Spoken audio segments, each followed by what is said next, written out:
বাড়িতে বেড়াতে আসলাম। এদের হাতে চা খাবো এক কাপ। এক কাপ চায়ের দাম ১৫০০ টাকা সর্বমোট, সবকিছু মিলে। বন্ধুরা, ভিডিওটা যদি ভালো লেগে থাকে সাবস্ক্রাইব দিয়ে পাশে থাকবেন, আর কেমন হয়েছে জানাবেন। চা চলবে, চা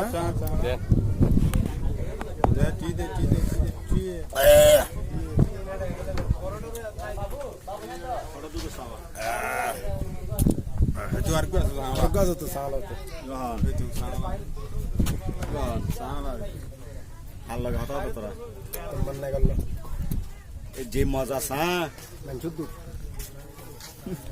সিভিল হয়ে দি সিভিল হয়ে দি আর গুড়া সিভিল কাঁপতে আসতে পারবো না, আর এখানে আসতে পারবো না, তো কাঁপতে আসতে পারবো না।